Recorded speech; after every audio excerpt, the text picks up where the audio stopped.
School allowed the United States and Australia. Currently, Jared is undertaking research in collaboration with the Science of Learning Research Center at the Melbourne Graduate School of Education and serves as co-president of the Science of Learning Group.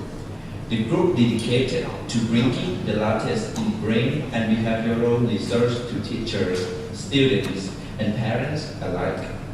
From my experience, I studied in his class at Melbourne Graduate School of Education, and I really appreciate his energetic teaching.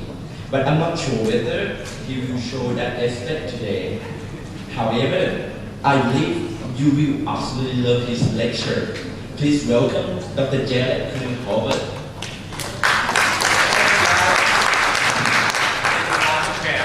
Is it okay if I just use my voice? I'll give you guys a heads up. Thank you so much. I speak quite quickly and vigorously. So Joanne, he had class with me, and he said at the end of the class, he said, I think I get about. I see what you're saying. Okay, well I'm going to try and keep it down. He said, I think I get about 25% of what you're saying. But when I think about it, it starts to get deeper. So if you get even a quarter of what we're talking about, I'm going to be a happy guy. So just a heads up, my background is in neuroscience originally before I came into education. So a lot of what I do is trying to help people navigate that minefield that is neuroscience and education. There is so much stuff about the brain out there now that people are trying to sell you and tell you you need to do. As teachers, you need to know this about the brain. So much of it is not true. So much of it is just blatantly false. If you take nothing else away from me for the rest of your life, just remember this. Teachers aren't the experts at teaching. If you're looking for answers on how best to teach kids so that they learn and grow, do not ask a neuroscientist, do not ask a psychologist, do not ask a researcher, do not ask a lawyer, do not ask an economist, ask a teacher. You are the experts in what you do.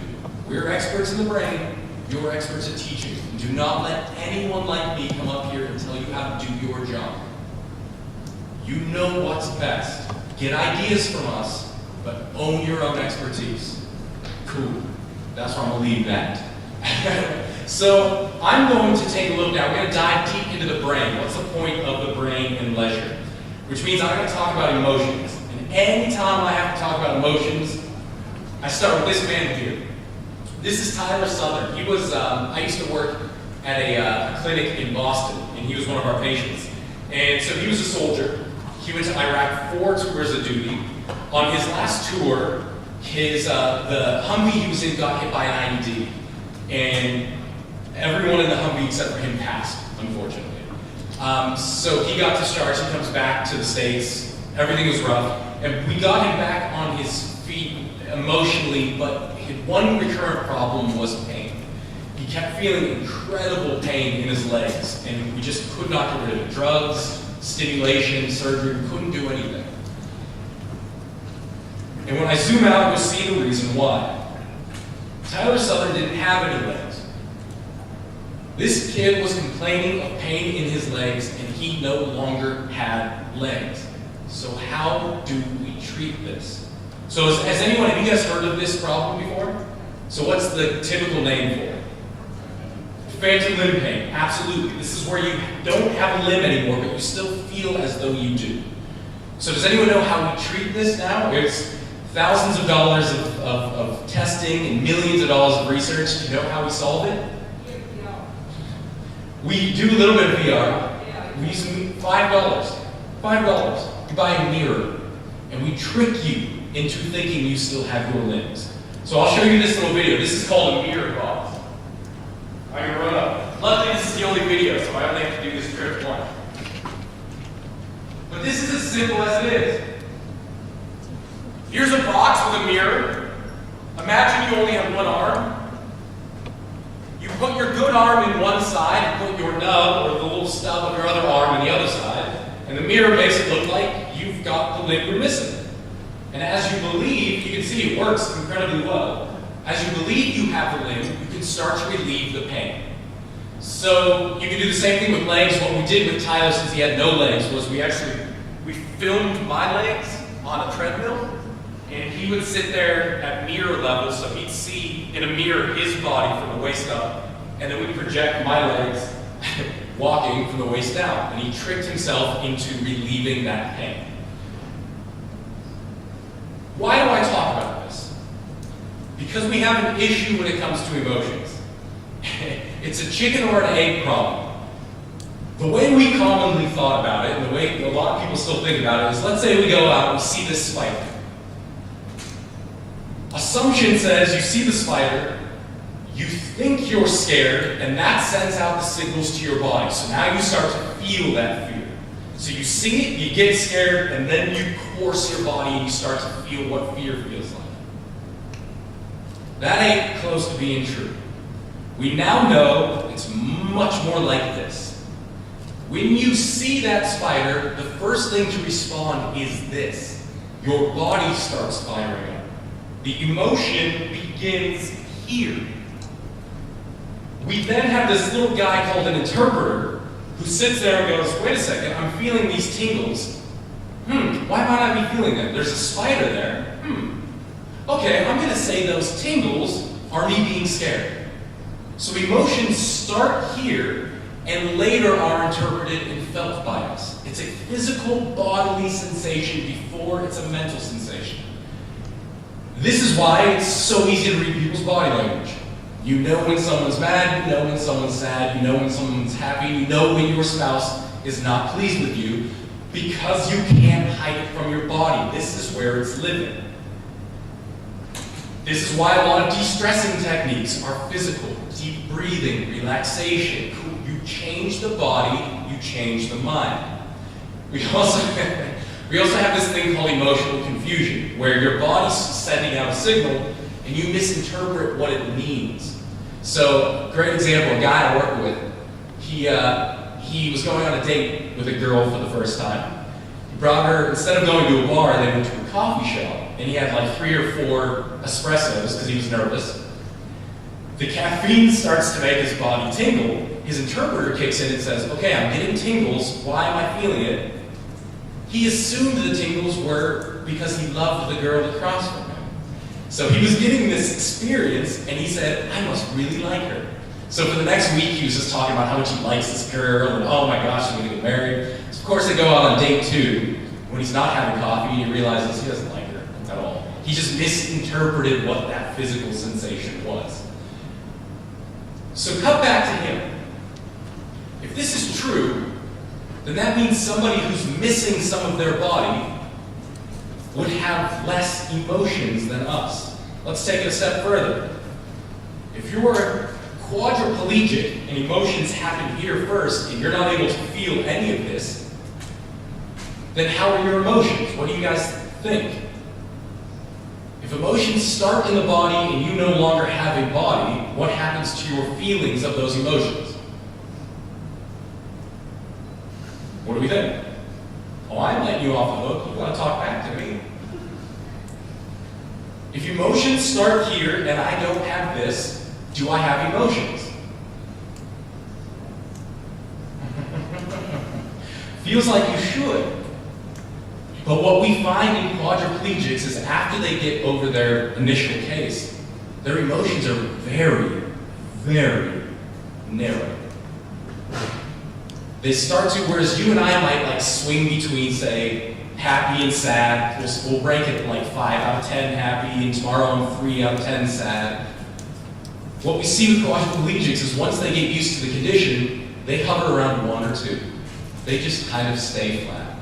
So they still have emotions, but they're really kind of even keel, which just seals the deal even more that this is where it's happening. Why do I talk about all this? Why does any of this matter for what we're about to talk about? Because I want you to remember that a lot of the time, and what I'm about to do now is I'm going to talk about this thing.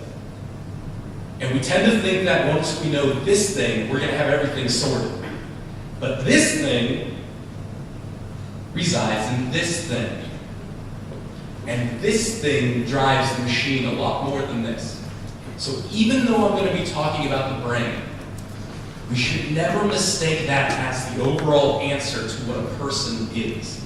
Your brain will show us some things, but if we eliminate the body, if we eliminate the holistic person, we're going to lose a lot.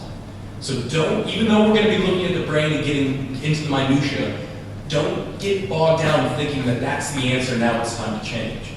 Recognize that this is just one aspect of a much larger picture that we need to get a hold of. And this is what I was talking to you about. We can't make this mistake. So let's talk. Leisure and education. What matters most is this problem here, stress.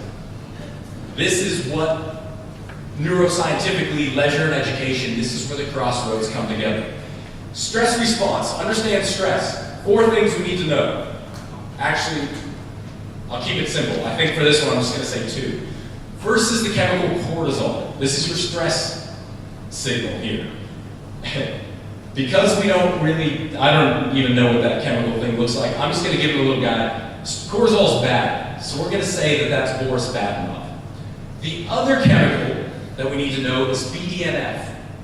Because no one's going to remember this little shape either, BDNF is good. It's brain-derived neurotrophic factor. The idea is BDNF helps build new neurons in the brain, which for a long time we thought didn't happen. We know it does now. So we're going to call him Bullwinkle. This is good. So we got the bad guy, we got the good guy.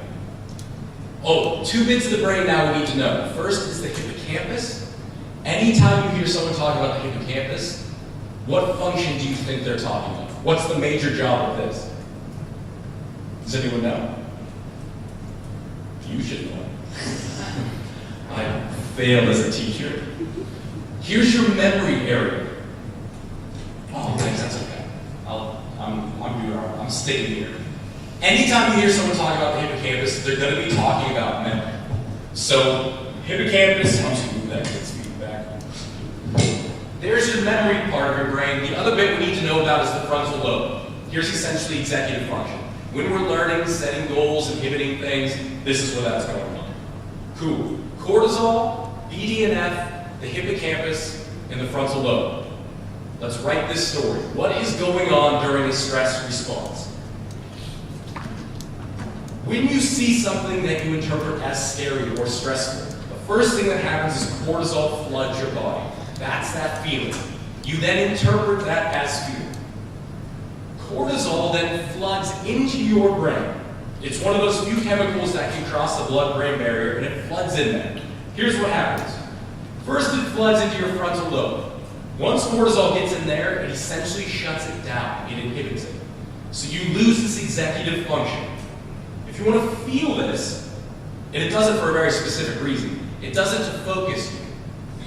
If I wipe away what you're thinking now, the only thing you can pay attention to is what is happening right now.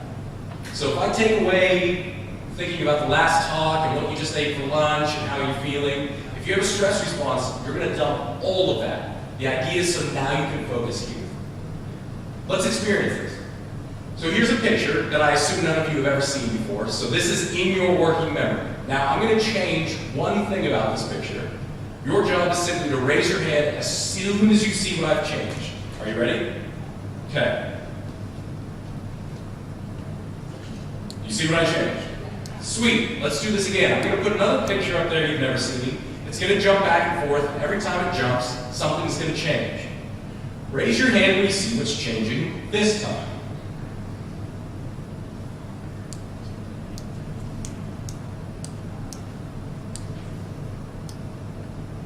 Anybody yet? We got one. Got two.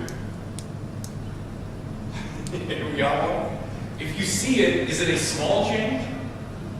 Is it a pretty massive change? Who still doesn't see it? Somebody tell me what's changing in this picture. The mountain. This giant, I'm going to run back. This giant mountain in front of her face is appearing and disappearing. Let's do another one. Same thing, I'm going to put a different picture up there. It's going to flip back and forth. What's changing this time?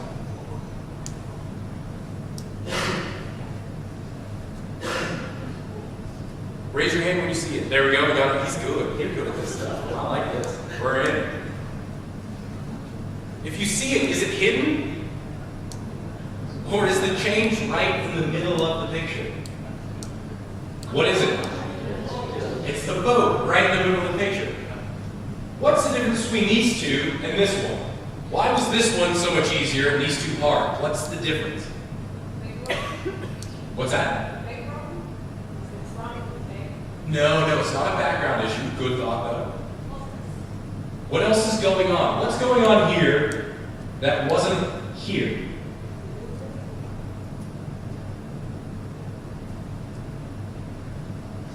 Do you see that little blink? That little white flash every time? What that white flash is doing is it's triggering your fear response, your stress response. It's tricking your system into thinking something unsafe is about to happen. And the second we get that cortisol flood, one of the first things to go is your frontal lobe. So whatever you were just thinking about gets thrown away so you can focus now. So essentially every time that flips, blink, blink, it's wiping away your memory of the picture before because your system is saying time to focus now. So when you get the stress response, the first thing that happened is you dump everything you were just thinking about. The next thing that happened is this. Whoops. Cortisol floods into your hippocampus. Now remember, hippocampus, if you hear that word, what function are we talking about? Memory. So here's your memory center. Cortisol floods into the hippocampus and it starts to kill neurons. It starts to physically destroy the hippocampus. So we need to counteract this. Enter BDNF. As soon as cortisol starts killing neurons, Bullwinkle shows up, and once the stress response is gone, Bullwinkle blows up and says, cool, I'm here to save the day, and he starts adding new neurons. So cortisol kills neurons, BDNF comes in and rebuilds those neurons. The idea is simple. When you experience stress, you probably want to remember what caused that stress. This is the system by which you remember it. So this time, if you see a lion and you get a stress response, BDNF says you're going to remember that lion because I'm going to build new neurons dedicated to you remembering that lion. So cool. Stress response kicks off. Everything gets wiped out of your frontal lobe so you can focus. Memory gets we call it agitated. You kill some neurons so you can build some new neurons and you remember what caused that stress. Awesome. You can tell this system was built for a reason. Because if in the past we were about to die or something was going to kill us, this system says you're not going to forget this. You're going to be focused and you're going to remember. Here's the problem. Chronic stress. This is a really short response. What happens when we're stressed out for extreme periods of time? When we experience days or weeks or months or years feeling stressed out? Let's go back here. Once you get enough cortisol in the frontal lobe, even when that cortisol is gone, guess what happens? Frontal lobe stays inhibited. You start to not be able to hold new information in your mind. Furthermore, let's go back to the hippocampus. Every time you start getting a flood of cortisol, BDNF tries to come back on, but the cortisol kicks it out. BDNF tries to come back on, cortisol kicks it out. Eventually, BDNF just stops. Cortisol keeps killing neurons and you start to lose old memories. So chronic stress kills your ability to think and starts destroying old memories. Why does that matter? Because guess what happens to our students when they spend weeks, months, years trying to get A's for us so that they can get into college, so that they can impress their parents and get a job and get a wife and then eventually have kids and put them through this cycle. Students get chronic stress when they feel pressure.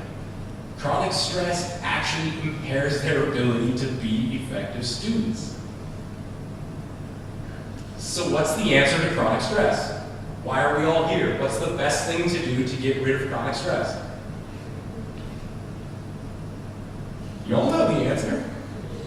Boom, there you go, leisure. Relax. Take yourself out of a situation, reset the system.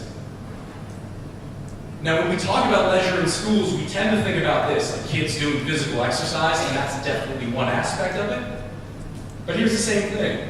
Kids doing exploratory learning or doing hands-on depth learning when they're ready for it can have the same impact. Kids simply having fun can have the same impact to reduce that chronic stress response, stop that cycle, and regenerate the system. In addition to helping memory come back online and function come back online, what we see is when kids incorporate leisure into the classroom, when you kill that chronic stress response, you see better transfer of the knowledge they're learning. And transfer is all important in this world. We learn how to do math in math class, but we never really want to apply it in the real world for math class, because once we're out of that class, we're done. It's about transferring that knowledge to our real life. Leisure helps us do that. It helps us apply what we're learning to actual situations so that we can make an impact, so that we can make a difference.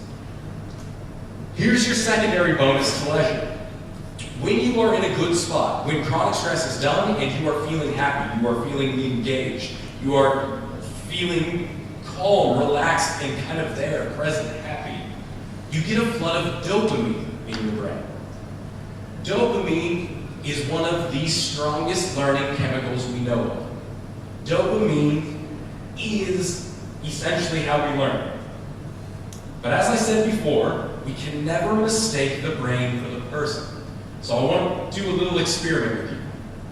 Not experiment, a little thought. Let's call this a logic game. And we'll kind of end this here to see how we can go forward. Proposition. All dogs are brown. Cool. This is where we're going to start. All dogs are brown. Question. Spot is a dog. Does that mean Spot is brown? If all dogs are brown and we know Spot is a dog, does that mean Spot is brown? Yes? Cool. We're going to say that yes. Let's go the other route. Spot is brown. Does that mean Spot is a dog? Doesn't work that way. Only works one way. If we say if X then Y, you can only go one way. Let's take a look at another one. When I'm stressed, my heart beats faster. Right now I'm stressed. Does that mean that my heart is beating faster? Sweet. Let's go the other way. Right now my heart is beating faster. Does that mean I'm stressed?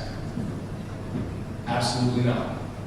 It can be beating faster because I just did some exercise, because I'm in love, because I just had 4 cups of coffee. Any reason. Anytime someone starts to talk to you about the brain, this is the most important relationship you can think of. So let's see what just happens. I just told you that leisure increases dopamine. So let's play. When I learn, dopamine floods my brain. Right now I am learning. So that means dopamine is flooding my brain. True or false? True. Does it work the other way? Right now, dopamine is flooding my brain. Does that mean I'm learning? No. This simple problem is the entire issue with the field of educational neuroscience, of people trying to combine the brain with school teaching and learning. They make this mistake. They assume that, yeah, okay, if you got dopamine, you're learning. No. Logic says no. So just because you do something that incorporates or increases leisure and that boosts dopamine, does that mean your kid is automatically going to learn just because you gave him that dopamine boost? No. This kid right here is probably as leisureful as I could possibly imagine. Is he learning in your class? Do not mistake the argument that because leisure increases dopamine, it will help your kids learn. That's not true. Because leisure increases dopamine, that will get your kid ready to learn, but that doesn't stop the need for us to keep teaching in ways that we know are best. This information doesn't kill your profession, actually shouldn't impact it much at all, besides how you think about it. Even with leisure, we still, if we want our kids to learn, we still have to use solid and effective teaching methods. That doesn't take that away. And who knows how to teach best in this world? Teachers. You guys. So we still gotta remember this stuff. Direct instruction when we're doing surface learning seems to work really well. Inquiry And active learning seems to work well when we're going into deeper knowledge, when we're going from the surface down into depth and transfer. We still need to worry about feedback. We still need to worry about relationships, all the things that matter to us. The answer isn't going to come solely from how the brain responds to leisure. The answer is going to come from mixing what we know over here with what you guys know about good teaching and learning practices. So now,